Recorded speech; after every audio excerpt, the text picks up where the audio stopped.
이 시간 찬송가 382장 허락하신 새 땅에 같이 찬양하시겠습니다. 찬송가 382장 허락하신 새 땅에 같이 찬양하겠습니다.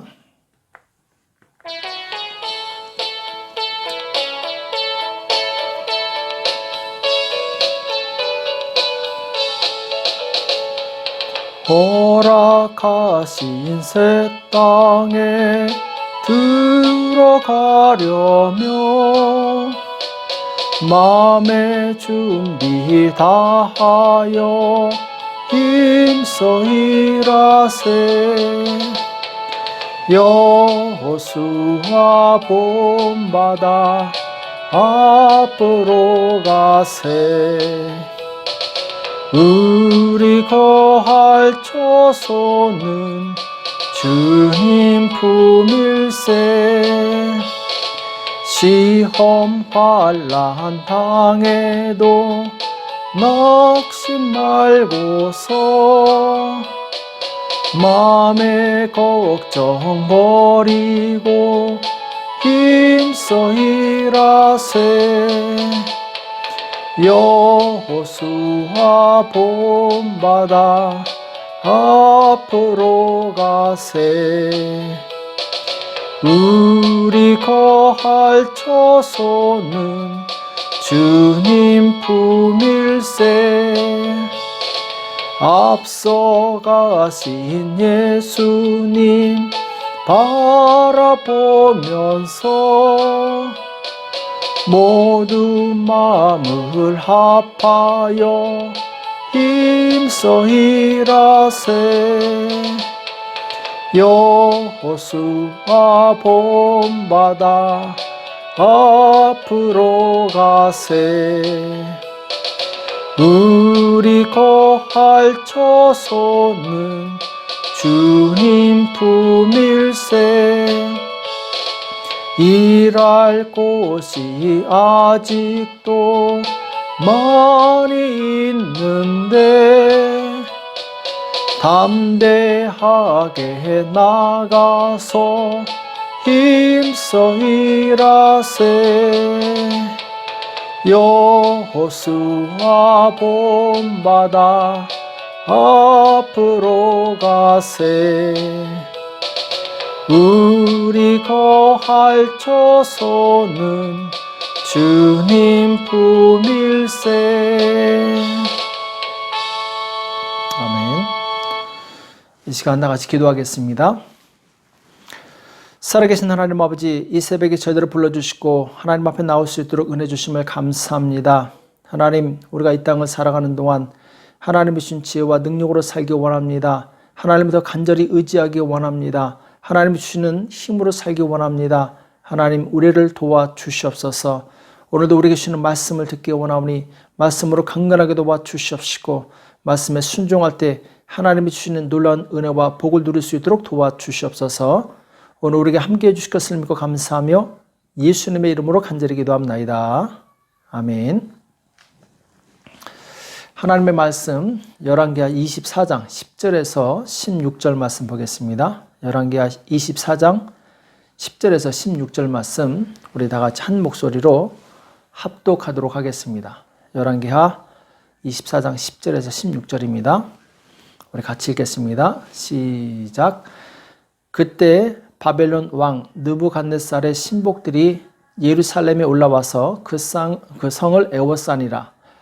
그 신복들이 에워쌀 때에 바벨론 왕 느부갓네살도 그 성에 이르니 유다 왕 여호야긴이 그 모친과 신복과 방백들과 내시들과 함께 바벨론 왕에게 나아가매 왕이 잡으니 때는 바벨론 왕 8년이라. 저가 여호와 전에 모든 보물과 왕궁 보물을 집어내고 또 이스라엘 왕 솔로몬이 만든 것 곧 여호와의 전에 금 기명을 다 회파했으니 여호와의 말씀과 같이 되었더라. 저가 또 예루살렘의 모든 백성과 모든 방백과 모든 용사 합 1만 명과 모든 공장과 대장장이를 사로잡아 가매 빈천한 자 외에는 그 땅에 남은 자가 없었더라. 저가 여호야긴을 바벨론으로 사로잡아 가고 왕의 모친과 왕의 아내들과 내시와 나라의 권세 있는 자도 예루살렘에서 바벨론으로 사로잡아 가고 또 용사 7천과 공장과 대장장이 1천 곧 다 강장하여 싸움에 능한 자들을 바벨론으로 사로잡아 가고. 아멘. 영적 강자가 됩시다 라는 제목으로 같이 말씀을 나누겠습니다. 오늘 열왕기하 24장에서는 강대국 이 바벨론이 유다를 쳐들어와서 약탈하고 유능한 인재들을 사로잡아 가는 내용이 나오죠. 여기 보면은 이 바벨론 왕 느부갓네살이 예루살렘을 에워쌉니다. 그리고 왕 여호야긴이 그 모친과 신복과 방백들과 내실과 함께 바벨론 왕에게 나가니 왕이 잡으니, 자 여기 보면은 왕과 그 모친과 신하들과 이 내시들 그리고 이 많은 사람들을 지금 바벨론 왕이 사로잡아 갑니다. 그리고 이 하나님 전에 있는 보물과 왕궁 보물 그리고 솔로몬 때 모아놨던 모든 이 금그릇들 다 가져갑니다. 또 이 14절에 보면은 모든 신하들과 1만 명 외에 공장과 대장장이 사로잡아 가매 빈천한 자 외에는 그 땅에 남은 자가 없었더라. 그러니까 기술자들을 다 이 포로로 잡아가게 되죠. 그 땅에는 이 빈천한 자 외에는 남은 자가 없었다 이렇게 말씀하고 있죠. 또 나라의 권세 있는 자뿐만 아니라 이 용사 7,000명, 공장과 대장장 1천, 그 싸움에 능한 자들을 다 바벨론으로 끌고 갑니다. 그야말로 이스라엘, 곧 유다는 이 빈 껍데기만 남는 거죠. 아무런 힘이 없는 거죠. 역사는 강자가 약자를 침략해서 빼앗고 지배하는 구조로 되어 있죠. 약하면 강자에게 괴롭힘을 당하고 가진 것을 다 빼앗기게 됩니다. 지금 이스라엘은 약자가 되어서 바벨론에게 수탈을 당하고 그리고 가진 것들을 다 빼앗기고 있죠. 그런데도 이 유다는 한마디도 못합니다. 왜 그렇습니까? 약자이기 때문에 그렇죠. 자, 그런데 유다가 이렇게 원래 약자였는가? 그렇지 않죠. 여호수아 시대에 이 여호수아가 가나안 땅을 점령할 때 그때 여호수아는 굉장히 강한 자였습니다. 그래서 이스라엘은 가나안 땅에 있는 7 부족을 다 물리치고 그 땅을 차지했었죠. 가는 데마다 다 이깁니다. 백전백승이었어요. 또 다윗 왕 시대에 다윗 왕은 이 국력을 굉장히 신장시킵니다. 그래서 이 정복 전쟁을 벌여서 주변에 있는 나라들을 굴복시키고 그리고 그 나라들로 하여금 조공을 바치게 하죠. 다윗 시대에 가장 강력한 이 국권을 자랑하고 주변에 있는 나라들이 조공을 바칠 정도로 굉장히 강한 나라였어요. 자, 그런데 오늘 이렇게 유다가 약자가 되어서 바벨론에 의해서 수탈당하고 있는 이 현실을 볼 수밖에 없는 거죠. 자, 언제부터 이렇게 유다가 약자가 되었는가? 곧 하나님이 떠나게 되면 유다는 약자가 될 수밖에 없습니다.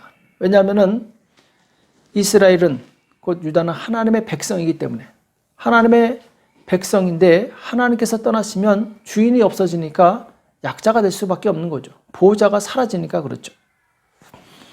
그래서 이스라엘이 가장 강했을 때가 언제냐? 하나님을 의지했을 때가 가장 강했습니다. 그때는 적은 병력 가지고도 아주 많은 수의 적을 이길 수 있었어요. 왜냐하면 강하신 하나님께서 함께 하셨기 때문에.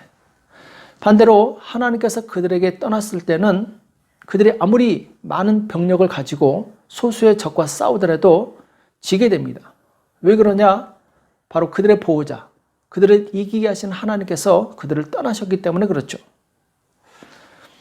그래서 이스라엘 역사를 보면은 영적으로 강한 자가 육적 세상을 지배하는 것을 보게 됩니다.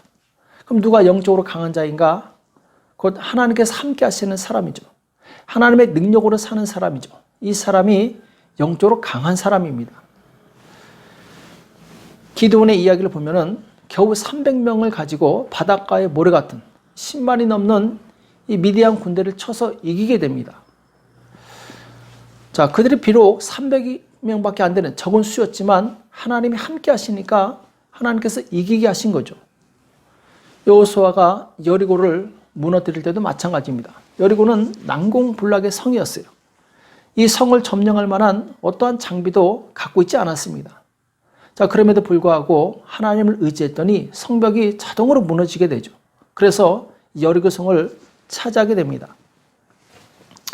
또 유다의 아사 왕 때도 구스의 100만 명이 이 유다를 쳐들어오게 되죠. 정말 암담한 현실 속에서 아사가 기도했더니 하나님께서 바로 우박을 내리셔서 그들을 이기게 하십니다. 또 적끼리 싸우게 해서 이기게 하시죠. 여기서 볼 때 영적으로 강한 자, 곧 하나님을 의지하는 자는 바로 이 세상을 지배하고 정복하고 다스리게 됩니다. 그리고 이겼을 때 적이 가지고 있던 많은 전리품을 가져다가 부욕해 될 수 있는 거죠. 그래서 우리는 영적으로 강한 자가 되기를 사모하시기 바랍니다. 영적으로 강한 자는 사단의 결박을 풀고 많은 영혼들을 살릴 수 있어요. 생명을 구원할 수 있는 거죠. 자, 그럼 영적으로 강한 자가 되기 위해서 우리는 어떻게 해야 되느냐? 성령으로 충만해야 됩니다. 에베소서 3장 16절에 보면은 그 영광의 풍성을 따라 그의 성령으로 말미암아 너희 속사람을 능력으로 강건하게 하옵시며. 자, 사도 바울이 에베소 교회 성도들에게 기도하는 내용이 있는데 어떤 내용이냐면은 성령으로 말미암아 너희 속사람, 곧 우리 영혼이죠. 성령께서 우리 영혼을 강건하게 하신다라는 것입니다. 자, 이 말은 무엇이냐? 우리 영혼이 성령으로 말미암아 강건했을 때 우리는 모든 영적인 어둠을 제압하고 그리고 그 속에 사로잡혔던 영혼들을 구원해낼 수 있다는 것이죠. 자, 베드로가 성령을 받고 오순절날 성령 충만해서 복음을 전했을 때 처음에는 사람들이 술 취한 사람이라고 욕하고 조롱했지만 점점 그 성령의 능력에 압도되어서 자, 그럼 우리가 어떻게 하고 자기 양심의 찔림을 받고 이 베드로에게 물어봅니다. 회개하고 3,000명이 이 세례를 받는 놀라운 구원의 역사가 일어나죠. 곧 베드로가 성령으로 충만해서 그 영혼이 강건해졌을 때 바로 사단에게 사로잡혔던 3,000명을 구원해내는 그런 놀라운 역사가 있었던 것이죠. 사도행전에 사도들로 말미암아 일어난 기적과 부흥의 역사는 결국 무엇의 역사냐? 성령으로 충만했던 그 사도들의 복음 증거를 통해서 부흥의 역사, 그 치유와 회복의 역사가 있었던 것을 보게 됩니다.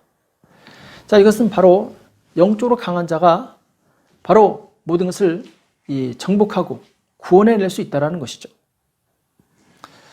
우리가 성령으로 충만할 때 우리는 하나님의 시각으로 모든 것을 볼 수 있습니다. 그런데 성령으로 충만하지 않으면 우리 사람의 시각으로 이 모든 것을 보게 됩니다. 이것이 무슨 말이냐? 예수님께서 십자가에서 죽으실 것을 말씀하셨을 때 베드로는 사람의 시각을 가지고 있었어요. 그래서 예수님 죽지 말라고 했더니 예수님께서 사단아 내 뒤로 물러가라. 너는 나를 넘어지게 하는 자로다. 이렇게 말씀하시죠. 베드로 딴에는 스승을 생각해서 그렇게 얘기한 것인데 오히려 사단이라는 책망을 받습니다. 왜 그렇습니까? 인간의 시각으로 보기 때문에 그렇죠. 우리가 성령으로 충만해서 성령의 시각으로 이 세상을 보게 된다면은 우리는 정확한 판단을 내릴 수 있고 그리고 하나님을 기쁘시게 하는 삶을 살 수 있죠. 오늘날 믿음으로 시작했다가 멸망으로 빠진 사람들이 얼마나 많습니까? 그 원인이 무엇입니까? 처음에는 하나님의 시각으로 봅니다. 하나님의 마음으로 세상을 바라봐요. 그래서 죄인들을 용서하고 사랑하고 섬기고 자, 그런데 살다 보니까 점점 인간의 생각이 들어옵니다. 인간의 시각이 들어와요. 그래서 그때부터 남을 판단하기 시작하고 내 의를 주장하기도 하고 그리고 자기 자랑하고 세상 것을 사랑하고 점점 이 사람의 시각으로 변화되니까 변질되니까 그 다음부터는 그 사람은 점점 육적인 사람이 되는 거죠. 육적인 사람은 영적인 사람을 이길 수가 없습니다. 자, 가룟 유다를 보면은 처음에 열심히 주님을 따라다니죠. 그래서 복음도 전하고 재정도 관리하면서 예수님의 나름대로 충직한 제자로서 삶을 살게 됩니다. 자, 그런데 나중에 그가 사람의 시각으로 예수님을 봤을 때 예수님은 단지 그냥 훌륭한 선생님 중에 한 사람이었어요. 인류를 구원할 메시아가 아니었던 것이죠. 그래서 예수님을 은 30에 팔아넘깁니다. 그러니까 하나님의 시각에서 사람의 시각으로 바뀌니까 사람이 변질되는 거예요. 눈에 보이는 것을 추구하고 자기 욕심을 챙기는 거죠. 이와 비슷한 사람이 있죠. 엘리야의 시종 게하시죠. 자, 이 사람도 물질의 유혹에 넘어지게 되는데 나만 장군이 나병을 치료받아서 너무 감사하기 때문에 이제 엘리야에게 많은 예물을 드리려고 합니다. 근데 엘리야는 하나도 받지 않게 되죠. 자, 그러니까 이 게하시가 나중에 나만을 쫓아가서 자기 스승이 받지 않은 그 예물을 자기가 받아 챙깁니다. 자, 그것으로 인해서 게하시에게 나병이 임하게 되죠. 자, 그 원인이 무엇입니까? 게하시는 바로 사람의 시각으로 본 거예요. 저 많은 물질을 내가 가지면 얼마나 편할 것인가. 이렇게 좋은 것을 왜 우리 스승님은 받아야 할까? 이 사람의 시각으로 보는 거예요. 나만에게는 영적으로 약한 그런 마음이 있었어요. 그가 영적으로 강했더라면 그런 재물의 유혹을 이겼을 것입니다. 가룟 유다도 마찬가지죠. 영적으로 강했더라면 사단이 그 생각 속에 예수님을 팔려는 생각을 넣었을 때 물리쳤을 것입니다. 그런데 영적으로 약하니까 그 생각을 허용하고 마는 거죠. 그래서 성령으로 충만해서 영적으로 강하게 된 사람은 세상의 물질의 유혹과 기타 여러 가지 핍박에도 능히 견딜 수 있습니다. 이길 수 있어요. 그래서 성령으로 사는 사람은 사람의 말에 휘둘리지 않습니다. 하나님의 말씀에 집중해요. 영적 강자가 된 성도는 거센 저항이 와도 뒤로 물러나 침륜에 빠지지 않습니다. 앞으로 전진하죠. 우리는 영적으로 강해져야지 하나님의 뜻을 이룰 수 있어요. 마귀의 유혹을 물리칠 수 있습니다. 그래서 많은 영혼들을 주님 앞에 인도할 수 있는 거죠. 자, 영적으로 약해졌을 때 마귀는 그 틈을 타고 우리 안에 들어옵니다. 그래서 우리가 가진 것을 다 빼앗아갑니다. 오늘 유다가 바벨론에게 다 빼앗긴 것처럼 우리가 영적으로 약해지면 사단이 들어와서 우리의 모든 것을 다 가져가 버린다라는 거예요. 그래서 예수님께서는 제자들에게 시험에 들지 않게 깨어있어 기도하라. 자, 시험에 들지 않게 깨어있어 기도하라. 이 말씀을 3번이나 반복하시면서 제자들에게 기도를 강조하십니다. 왜냐하면 기도하지 않으면 우리 영혼이 약해지고 영혼이 약해지면 마귀가 틈을 탔을 때 이길 힘이 없기 때문에 그렇죠. 그렇지 않아도 마귀는 우는 사자와 같이 삼킬 자를 찾고 있습니다. 누가 여기에 대항할 수 있겠습니까? 영적으로 강한 자만이 이 부르짖는 사자를 이길 수 있어요. 우리는 영적으로 무장하고 강해져 있어야 됩니다. 그래야 사단이 유혹하고 핍박해도 능히 이길 수 있기 때문에 그렇습니다. 세상에서도 힘의 균형이 있죠. 이 강대국이 약소국을 쳐서 굴복시킵니다. 왜? 힘의 논리가 지배하기 때문에. 영적인 세계에도 힘의 논리가 있습니다. 보이지 않는 힘의 균형이 있다는 거예요. 우리가 영적으로 강하게 되면 사단은 함부로 우리를 공격하지 못합니다. 오히려 두려워하죠. 그러나 우리가 영적으로 약해지게 되면 마귀는 우리를 가지고 놀아요. 사단의 밥이 됩니다. 그래서 이 시험을 주는 대로 다 넘어지게 돼 있죠. 신약 성경에 보면은 데마라는 사람이 나옵니다. 이 사람은 사도 바울을 정말 잘 섬겼던 사람이죠. 사도 바울이 감옥에 있을 때 자주 찾아가서 위로하고 안부를 전했던 그런 신실한 사람이었습니다. 자, 그런데 디모데후서 4장 10절에 보면은 데마는 이 세상을 사랑하여 나를 버리고 데살로니가로 갔고 이렇게 표현하고 있어요. 자, 사도 바울이 데마에 대한 평가입니다. 데마는 세상을 사랑해서 믿음의 종 바울을 버리고 데살로니가는 당시 로마의 제2가는 굉장히 큰 수도였고 도시였죠. 살기 편한 곳이었죠. 그러니까 데마는 세상을 따라간 거예요. 그 영이 약하니까 세상의 유혹에 넘어간 것이죠. 오늘날도 예수님을 잘 믿다가 시험에 빠지거나 유혹에 빠져서 세상으로 돌아가는 사람들이 많이 있습니다. 혹은 교회에 다닌다고 하면서 여전히 과거의 죄를 끊지 못하고 죄의 종이 되어서 살아가는 사람들이 많이 있습니다. 그 이유가 무엇입니까? 바로 그것을 이길 만한 영혼의 힘이 없기 때문에 그런 거예요. 영이 약하기 때문에 그런 유혹을 이기지 못하는 것이죠.